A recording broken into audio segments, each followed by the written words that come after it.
नमस्कार भाइयों। आज की इस वीडियो में हम लोग आयुर्वेद के अनुसार पके हुए मीठे आम के फायदे जानेंगे। पके हुए आम के अंदर बहुत से औषधीय गुण समाहित है। यदि हम लोग सही ढंग से आम का प्रयोग करते हैं ना, तो केवल आम का प्रयोग करके हम लोग अपने बहुत से बीमारियों को, बहुत से समस्याओं को धीरे धीरे पूरी तरह से खत्म कर सकते हैं केवल आम के सेवन से। तो चलिए वीडियो को शुरू करते हैं और जानते हैं कि आम के सेवन से कौन कौन से बीमारियों को दूर किया जा सकता है। तो अगर फायदे की बात करें ना, तो तेज धूप के कारण तथा गर्मी के कारण जिन लोगों का शरीर दिन प्रतिदिन नष्ट होते जा रहा है, जिन लोगों का शरीर दिन प्रतिदिन क्षय होते जा रहा है, वे लोग यदि पके हुए मीठे आम का सेवन करते हैं ना, तो जो तेज धूप के कारण और तेज गर्मी के कारण जो उनके शरीर का क्षय होते जा रहा था, जो उनका शरीर नष्ट होते जा रहा था, वो शरीर का क्षय होना रुक जाता है और शरीर का पुनः पालन पोषण होने लगता है पके हुए मीठे आम के सेवन से। अधिक शुक्र क्षय के कारण जिन लोगों के शरीर में शुक्र धातु की कमी हो गई है, वे लोग यदि पके हुए मीठे आम का सेवन करते हैं ना, तो जो अधिक वीर्यनाश के कारण, अधिक शुक्र क्षय के कारण जो उनके शरीर में वीर्य की कमी आ गई है, जो शरीर में शुक्र धातु की कमी हो गई है, वो शुक्र धातु की कमी पूरी हो जाती है पके हुए मीठे आम के सेवन से। जिन लोगों से तेज धूप और तेज गर्मी सहन नहीं होता, वे लोग यदि पके हुए मीठे आम का सेवन करते हैं ना, तो उनके अंदर गर्मी और धूप को सहने की क्षमता विकसित हो जाता है पके हुए मीठे आम के सेवन से। ग्रीष्म ऋतु में पछुआ हवा के चलने से जिन लोगों के शरीर पर या चेहरे पर झुर्रियां पड़ने लग गई हैं, वे लोग यदि पके हुए मीठे आम का सेवन करते हैं ना, तो जो पछुआ हवा के कारण और तेज धूप के कारण जो उनके शरीर पर या चेहरे पर झुर्रियां पड़ रही थी, ये झुर्रियां जो है कि पड़ना बंद हो जाता है और शरीर में एक प्रकार का स्निग्धता आ जाता है, एक प्रकार का चिकनापन आ जाता है। और तेज धूप के कारण या फिर तेज गर्मी के कारण या फिर पछुआ हवा के कारण शरीर में जो भी समस्याएं उत्पन्न हो रहे थे, वो सभी समस्याएं, वो सभी लक्षण धीरे धीरे पूरी तरह से खत्म हो जाते हैं पके हुए मीठे आम के सेवन से। ग्रीष्म ऋतु में तेज धूप के कारण शरीर का जलीय अंश सूख जाता है और जब शरीर का जलीय अंश सूख जाता है ना, तो शरीर में वात दोष का प्रकोप हो जाता है और शरीर में वात दोष के प्रकोप के कारण शरीर में असंख्य व्याधियां उत्पन्न लेते हैं वात से संबंधित। तो यदि इस ग्रीष्म ऋतु में, इस तेज धूप में यदि पके हुए मीठे आम का सेवन करते हैं ना, तो जो शरीर का जलीय अंश सूख रहा था वो नहीं सूखेगा और जब शरीर का जलीय अंश नहीं सूखेगा तो शरीर में वात दोष का प्रकोप नहीं होगा और जब वात दोष का प्रकोप नहीं होगा शरीर में, तो शरीर अनेकों प्रकार के वात व्याधियों से बचा रहेगा। तो आम का सेवन करके, पके हुए मीठे आम का सेवन करके हम लोग ग्रीष्म ऋतु में वात प्रकोप से बच सकते हैं और वात प्रकोप के कारण होने वाले जितने रोग हैं, जितने विकार हैं, उन सभी विकारों से बच सकते हैं हम लोग पके हुए मीठे आम का सेवन करके। तो पके हुए मीठे आम का आप सेवन कीजिए और ग्रीष्म ऋतु में होने वाली सभी समस्याओं से अपने आप को बचाइए। ग्रीष्म ऋतु में होने वाले सभी रोगों से अपने आप को बचाइए पके हुए मीठे आम का सेवन करके। तेज धूप और गर्मी के कारण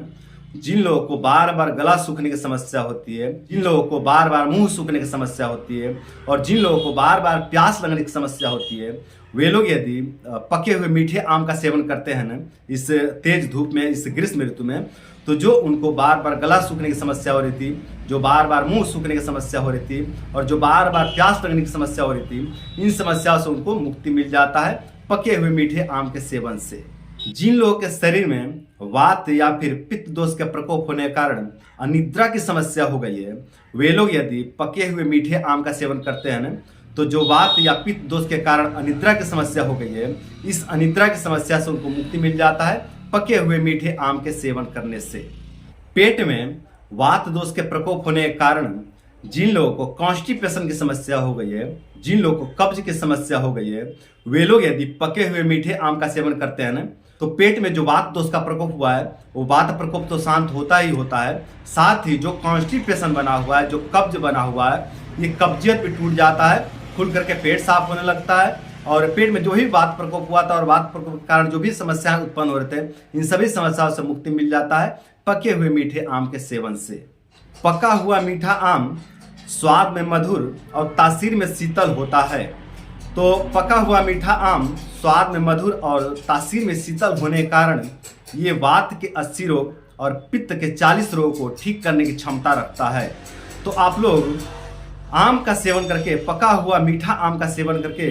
वात के 80 रोग और पित्त के 40 रोग को ठीक कर सकते हैं इस पके हुए मीठे आम का सेवन करके। तो ये था आम के कुछ फायदे। आम के और भी बहुत से फायदे हैं, लेकिन आज की वीडियो में बस इतना ही। तो अब बात करते हैं कि पके हुए मीठे आम का तासीर क्या होता है। तो पके हुए मीठे आम की तासीर की बात करें तो पका हुआ मीठा आम तासीर में शीतल होता है, अर्थात ठंडा होता है। इसका सेवन करने से शरीर को शीतलता प्रदान होता है, शरीर को ठंडक मिलता है इस पके हुए मीठे आम के सेवन करने से। अगर पके हुए मीठे आम की गुण की बात करें तो ये गुण में गुरु है, अर्थात भारी है, और ये सर गुण वाला है, मतलब ये सरकने की क्षमता रखता है। तो इसका सेवन करने से जो भी पेट में मल संचय हुआ है, जो भी पेट में दोष संचय हुए हैं, वो सरक करके बाहर निकल जाते हैं मल मार्ग के रास्ते। और इसका एक गुण है रसायन, मतलब ये शरीर को बल देने का भी कार्य करता है। तो पके हुए मीठे आम का सेवन करके आप लोग शरीर को रसायन भी दे सकते हैं, शरीर में बल भी बढ़ा सकते हैं इस पके हुए मीठे आम का सेवन करके। अगर दोषों की बात करें तो ये वातनाशक, पित्तनाशक और थोड़ा सा कफ वर्धक है। तो जो लोग भी कफ रोग से पीड़ित रहते हैं उनके लिए पका हुआ मीठा आम उतना अच्छा नहीं है। बाकी वात वाले और पित्त वाले आंख बंद करके इस पके हुए मीठे आम का सेवन कर सकते हैं और पके हुए मीठे आम का सेवन करके इसका बेनिफिट प्राप्त कर सकते हैं, इसका लाभ प्राप्त कर सकते हैं और अपने बहुत से समस्याओं को धीरे धीरे पूरी तरह से दूर कर सकते हैं। अगर आम का सेवन विधि की बात करें तो पका हुआ मीठा आम लीजिए, 3 से 4 आम लीजिए आप पका हुआ मीठा आम। इसको कुछ समय के लिए ठंडे पानी में रख दीजिए, आधा घंटा 1 घंटा के लिए ठंडे पानी में रख दीजिए। और जब पका हुआ मीठा आम ठंडा हो जाए तो उसको निकाल करके और जो उसका ऊपर का जो भाग रहता है उसका थोड़ा सा जूस निकाल दीजिए, जो कि सब लोग जानते हैं खाने का तरीका। फिर वो जो तेजाब रहता है, जो काफ़ी तीक्ष्ण होता है, उसको आप लोग निकाल दीजिए। फिर जो है कि आम का सेवन करें। अगर मात्रा की बात करें तो दिन भर में 3 से 4 या 5 आम का आप सेवन कर सकते हैं। अति मात्रा में सेवन इसका ना करें, नहीं तो अग्नि को मंद कर देगा, क्योंकि ये पचने में गुरु होता है, मैंने पहले ही बतला दिया है। तो ये पचने में गुरु होने के कारण अग्नि को मंद कर सकता है यदि ज़्यादा मात्रा में लिया जाए तो, और यदि सम मात्रा में लिया जाए तो ये एक बहुत अच्छा औषधि का कार्य करेगा और आपकी अनेकों समस्याओं का समाधान करने में आपको मदद करेगा। तो ये था इसका सेवन विधि। अब बात करते हैं कि आम का सेवन किसे नहीं करना चाहिए।